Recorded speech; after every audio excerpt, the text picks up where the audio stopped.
வாழ்க வளமுடன். Welcome to TNPSC stars channel. Students, இன்னைக்கு உங்களுக்கான வீடியோ 7th ஸ்டாண்டர்டுக்கான ஹிஸ்ட்ரி செகண்ட் லெசன். சரிங்களா? ஸோ 7th ஸ்டாண்டர்டுக்கு ஒரு இன்ஃபர்மேஷன். 7th பொறுத்த வரைக்கும் ஃபுல்லாக தெளிவாக படிச்சுக்கோங்க. 3 டேர்மும் நல்லாவே தெளிவாக படிச்சுக்கோங்க. ஏன்னா ஸ்காலர்ஷிப் எக்ஸாம் உங்களுக்கு இருக்குது. 8th போனீங்க அப்படின்னா உங்களுக்கு ஸ்காலர்ஷிப் எக்ஸாம் வைப்பாங்க. அதில் உங்களுக்கு இயர்லி 12,000 கிடைக்கும். ஸோ இதெல்லாமே தெளிவாக வச்சுக்கோங்க. அது மட்டும் இல்லாமல் புக்கை நீங்கள் வச்சுக்கோங்க எப்பயுமே. சரிங்களா? எதுவும் எடைக்கு போட்டுறாதீங்க, யாருக்கும் கொடுத்துறாதீங்க. ஏன்னா அடுத்த வருஷம் நீங்கள் இதை ப்ரிப்பேர் பண்ணி அது மூலமாக தான் நீங்கள் எக்ஸாம் எழுதுகிற மாதிரி இருக்கும். அந்த எக்ஸாமில் எப்படி கேட்பாங்க அப்படின்னா 3 டேர்மும் 7th இருக்கிற 3 டேர்மும் ப்ளஸ் 8th நீங்கள் படிச்சுட்டு இருப்பீங்க. அப்போ 8th இருக்கிற 2 டேர்மும் சேர்த்து உங்களுக்கு எக்ஸாம் வரும். சரிங்களா? அதனால தெளிவாக படிங்க. 7th படிக்கிறது ரொம்ப ரொம்ப முக்கியம். தெளிவாக படிங்க. கண்டிப்பாக ஸ்காலர்ஷிப் 12,000 உறுதியாக அந்த எக்ஸாம் நடக்கும். அதில் சரியாக படிச்சிங்க அப்படின்னா உங்களால் வாங்க முடியும். ஓகேவா? ரைட், கொஷின்ஸ் பார்க்கலாம். 1 மார்க் கொஷின் பார்க்கலாம். இதில் லாஸ்ட்டாக நான் உங்களுக்கு இந்த ஹைலைட் பண்ண ஏரியாக்கள்லாம் இருக்கு இல்லையா, அதாவது ஜஸ்ட் முக்கியமான பாயிண்ட்லாம் இருக்குது. அதை மட்டும் உங்களுக்கு லாஸ்ட்டில் நான் சொல்கிறேன். சரியா? ஃபஸ்ட்டு புக் பேக் பார்த்துட்டு வந்துடலாம். பிருதிவிராஜ ராசோ எனும் நூலை எழுதியவர் சந்த் பார்த்தை. சரிங்களா? சந்த் பார்த்தை. அப்போ சந்த் பார்த்தை அப்படிங்கிறவர் எழுதிய நூல் என்னதுங்க? பிருதிவிராஜ ராசோ. முக்கியமான கொஷின், டிஎன்பிஎஸ்சிக்கு ரொம்ப முக்கியமான கொஷின், பார்த்துக்கோங்க. பிரதிகார அரசர்களுள் முதல் தலை சிறந்த அரசர் யாருங்க? முதலாம் நாகப்பட்டர். பிரதிகார அரசர்களுள் தலை சிறந்தவர். அது மட்டும் இல்ல, முதல் தலை சிறந்த அரசர் முதலாம் நாகப்பட்டர். கஜினி என்னும் ஒரு சிறிய அரசு எங்கு அமைந்திருந்தது அப்படின்னு பார்த்தோம்னா ஆப்கானிஸ்தான்ல இருந்தது. கஜினி மாமூதின் படையெடுப்பிற்கு முக்கிய காரணம் இந்தியாவின் செல்வத்தை கொள்ளையடிப்பது. ஸோ முக்கியமா ஃபர்ஸ்ட் முகலாயர்களாகட்டும் இல்ல பிரிட்டிஷ் ஆகட்டும், எல்லாருமே என்ன நினைச்சு வந்தாங்க அப்படின்னா, பிரிட்டிஷ் மற்ற இதெல்லாம் வந்தது இங்க இருக்கக்கூடிய செல்வ வளம் அதிகமா இருக்கு, இங்க வர்த்தகம் பண்ணலாம் அப்படின்னு அவங்க வந்தாங்க. ஆனா முகலாயர்கள் எதுக்கு வந்தாங்க அப்படின்னா, இந்தியாவில் இருக்கக்கூடிய செல்வத்தை எல்லாம் கொள்ளையடித்துட்டு போறதுக்கு தான் வந்தது. சரியா? ஸோ அதுதான் முக்கியமான நோக்கமாவே இருந்துச்சு அவங்களுக்கு. இப்போ இதுல பார்த்தோம்னா கஜினி மாமூதின் படையெடுப்பிற்கு முக்கிய காரணமும் இந்தியாவின் செல்வத்தை கொள்ளையடிப்பது தான். விக்ரமசீலா பல்கலைக்கழகத்தை தோற்றுவித்தவர் யாருன்னா தர்மபாலா. சரிங்களா? தர்மபாலா. கிபி 712 சிந்துவை அரேபியர் கைப்பற்றினர். எப்போ? 712. ஆஜ்மீர் நகரத்தை நிர்மாணித்தவர் யாருன்னு பார்த்தோம்னா சிம்மராஜ் என்பவர் தான். சரிங்களா? ஆஜ்மீர் நகரத்தை நிர்மாணித்தவர் சிம்மராஜ்.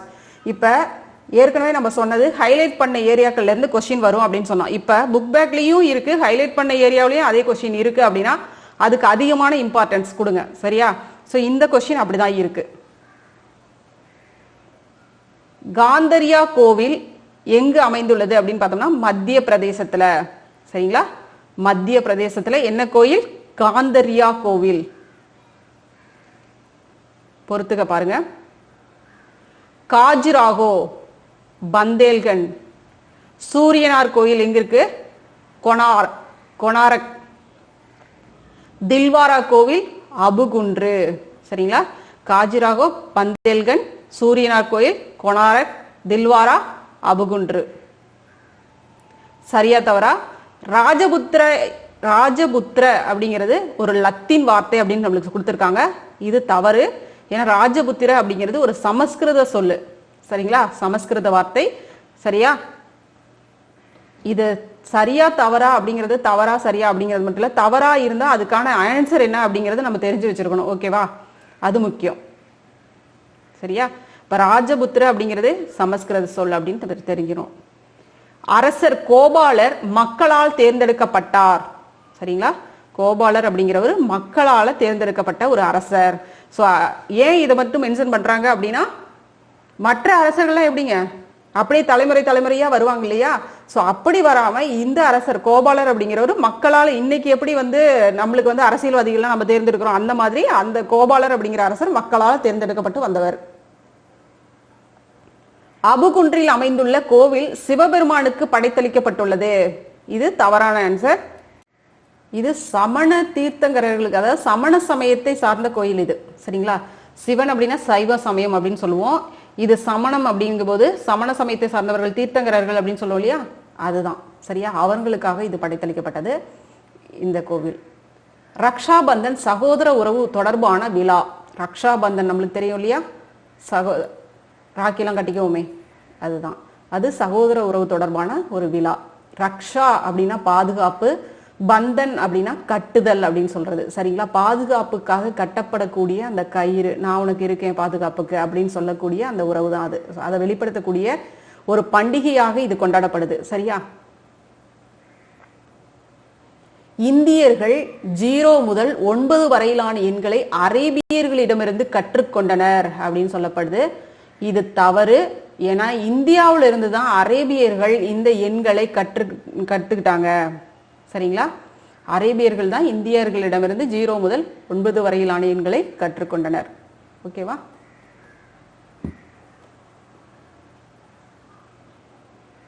அடுத்து கூற்று காரணம். கண்ணோஜின் மீது ஆதிக்கத்தை நிறுவவே மும்முனை போராட்டம் நடைபெற்றது. கண்ணோஜ் மிக பெரும் நகரமாக இருந்தது. இதுல கண்ணோஜின் மீது ஆதிக்கத்தை நிறுவவே மும்முனை போராட்டம் நடைபெற்றது அப்படின்னு சொல்றது. இங்க அதுக்கு இதுக்கு சம்பந்தமே இல்லாம கண்ணோஜ் ஒரு மிகப்பெரிய நகரமாக இருந்தது அப்படிங்கிறாங்க. சோ இது காரணம் கூற்றிற்கான சரியான விளக்கம் அல்ல. சரியா? கூற்று 1, மகிபாலரால் தனது நாட்டை வாரணாசியை கடந்து விரிவுபடுத்த முடியவில்லை. மகிபாலரும் முதலாம் ராஜேந்திர சோழனும் சமகாலத்தை சார்ந்தவர்கள். சரிங்களா? சமகாலத்தவர் அப்படின்னா ஒரே நூற்றாண்டுல வாழ்ந்தவங்க அப்படின்னு சொல்லப்படுது. சரியா? இப்ப நீங்களும் நானும் அந்த மாதிரி இப்ப 2000 நம்ம வாழ்ந்துட்டு இருக்கோம். 2000 அந்த மாதிரி 20th செஞ்சுரியில வாழ்றோம். சோ அதுதான் அந்த மாதிரி ஒரே நூற்றாண்டுல வாழ்ந்தவங்க யாரு? மகிபாலரும் முதலாம் ராஜேந்திர சோழனும். சரியா? சோ அப்ப 1, 2 ரெண்டுமே சரியான கூற்று தான். இந்தியாவில் இஸ்லாமிய காலகட்டம் கிபி 712 அரேபியர் சிந்துவை கைப்பற்றியவுடன் தொடங்கவில்லை. காரணம், கூர்ஜர பிரதிகாரர்கள் அரேபியரை கடுமையாக எதிர்த்தனர். சரியா?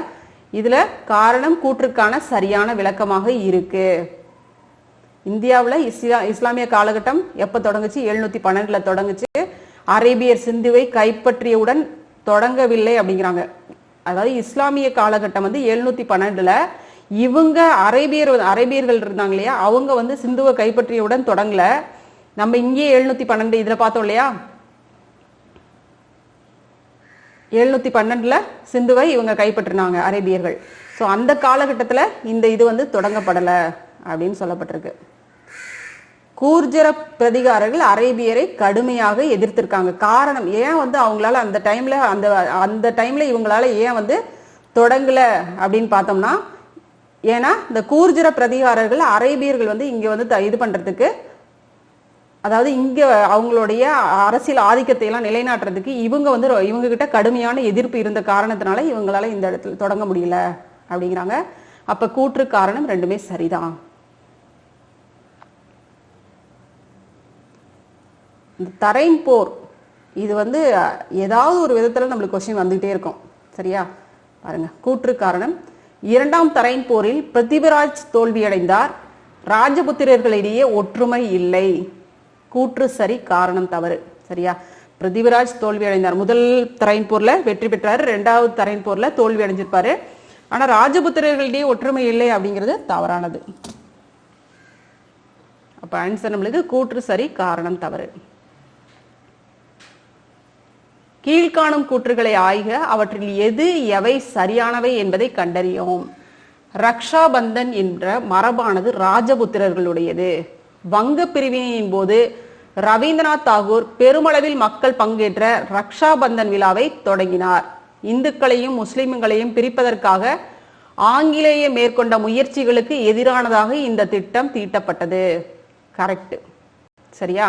ஏன்னா மக்கள் அனைவர்கிட்டையும் ஒரு ஒற்றுமையை உருவாக்கணும் அப்படிங்கிறதுக்காக இந்த விழா கொண்டாடப்பட்டது. அதே மாதிரி விநாயகர் வழிபாடு இதெல்லாமே அந்த மாதிரியான ஒரு விஷயத்துக்காக தான் கொண்டாடப்பட்டது. ஏன்னா பண்டிகை மூலமா மக்களை இணைக்க முடியும் அப்படின்னு நினைச்சாங்க.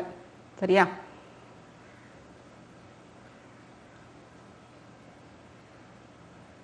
இது ரவீந்திரநாத் தாகூர், அது திலகர், பாலகங்காதர திலகர் பண்ணாரு விநாயகர் வழிபாடு. ஓகேவா? ரைட். இதோட நம்மளுக்கு 1 மார்க் முடிஞ்சிச்சு. ஸோ இதில் உள்ள இருந்து எதெல்லாம் முக்கியமான கொஷின்ஸ், ஏன்னா 10th என்எம்எம்ஸ்க்கு அதாவது ஸ்காலர்ஷிப் எக்ஸாமுக்கு ப்ரிப்பேர் பண்ணிட்டு இருக்கிறீங்க இல்லையா, இந்த லெசன்ல ஏதாவது உள்ள இருந்து வர்றதுக்கு வாய்ப்பு இருக்கா? மோஸ்ட்லி வந்து 7th நீங்க பாத்தீங்கன்னா 7th ஃபுல்லாவே நீங்க புக் பேக் ஃபுல்லா தரவு பண்ணிட்டீங்கன்னாவே போதும். 8th first term second term இது ரெண்டுல இருந்து தான் அதிகமான கொஸ்டின்ஸ் நம்மளுக்கு வருது. சரியா? ஸோ இதுல நம்ம புக் பேக் பார்த்துட்டு ஓரளவுக்கு அந்த ஹைலைட் பண்ண ஏரியாக்கள்ல ஏதாவது முக்கியமான கொஸ்டின்ஸ் இருந்துச்சுன்னா அதை பார்த்துட்டு வந்துடலாம். சரியா? பார்த்துருவோம். அப்படியே இந்த தூண் பாருங்க, இது கொடுத்துருக்காங்க, பிக்சர்லயும் கொடுத்துருக்கறதுனால இது அதிகம் இம்பார்ட்டன்ஸ் கொடுக்கணும். சரியா? ஜெய ஸ்தம்பா, இந்த தூண் எங்க இருக்கு அப்படின்னு பார்த்தோம்னா சித்தூர். சரிங்களா? சித்தூர், அதை மட்டும் ஞாபகத்தில் வச்சுக்கோங்க, ஊர் மட்டும் தெரிஞ்சிருக்கணும். இந்த ஜெய்தம்பா அப்படிங்கிற இந்த தூண், வெற்றி தூண், இந்த தூண் வந்து எங்க இருக்கு? சித்தூர். ஓகேவா?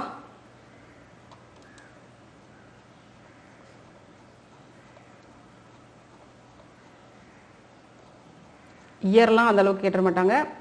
அதே மாதிரி இந்த கொஸ்டின் நம்மளுக்கு உள்ள வந்திருக்கு இல்லையா, ஹைலைட் பண்ணி, அதாவது இந்த ஏரியா ஹைலைட் பண்ண ஏரியா, இந்த ஏரியால இருந்து நம்மளுக்கு 1 mark question book back question வச்சிருக்காங்க. அதனால இந்த கொஸ்டின் அதிக இம்பார்ட்டன்ஸ் கொடுங்க. சரியா? ஸோ அதனால ரொம்ப ரொம்ப very very important question.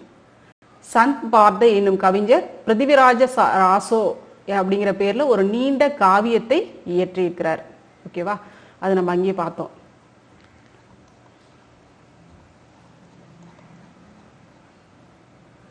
Rakshabandhan, இது யாருடைய மரபு? ராஜபுத்திரர்களுக்கு உரிய மரபு. இதுல தான் நம்மளுக்கு சொல்லியிருக்காங்க பாருங்க, ரக்ஷா அப்படிங்கிறது பாதுகாப்பு, பந்தன் அப்படின்னா கட்டுதல் அல்லது உறவு அப்படின்னு பொருள். இதுவும் கேட்கறதுக்கு வாய்ப்பு இருக்கும். உமையத்துல் அப்பாசித்துல் அப்படிங்கிறவங்க யாரு அப்படின்னா தொடக்க கால காலிஃபத்துகள், காலிஃபாக்கள் அப்படின்னு சொல்றோம் இல்லையா, அந்த கலீஃபத்துகள். சரிங்களா? தொடக்க காலத்துல இருந்தவங்க. சிந்து சமவெளி பகுதியில, அதாவது சிந்து பகுதியில வாழ்ந்த மக்கள், சிந்து பகுதியில வாழ்ந்த மக்கள் அவங்க பாதுகாக்கப்பட்ட மக்கள் அப்படின்னு தகுதி அவங்களுக்கு வழங்கப்பட்டுச்சு. அப்ப என்ன கொஸ்டின்னா, பாதுகாக்கப்பட்ட மக்கள் அப்படிங்கிற தகுதி எந்த பகுதியில் வாழ்ந்த மக்களுக்கு வழங்கப்பட்டுச்சு அப்படின்னு நம்மளுக்கு கொஸ்டின் வரலாம். சிந்து பகுதியில் வாழ்ந்த மக்களுக்கு வழங்கப்பட்டது. சரியா? இந்த கொஸ்டின் பார்த்தாச்சு நம்மளுக்கு.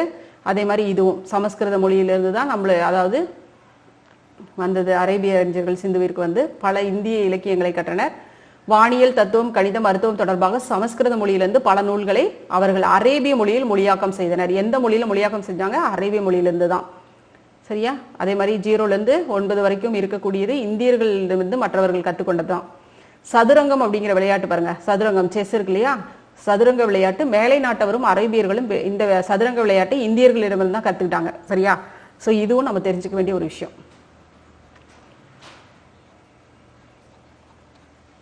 அதே மாதிரி அதிகமா கேட்கறது, மற்ற இயர்லாம் கேட்கறாங்களோ இல்லையோ, ஆனா இந்த தரைன் போர் மட்டும் கேட்டுட்டே இருப்பாங்க. தரைன் போருடைய ஆண்டு கேட்டுட்டே இருப்பாங்க எப்பவுமே. எல்லாமே டிஎன்பிஎஸ்சியா இருக்கட்டும் மற்றதுக்கும் தரைன் போர் ஆண்டு ரொம்ப முக்கியம். முதல் தரைன் போர் 1191, இரண்டாவது 1192. அவ்வளவுதான். சரியா?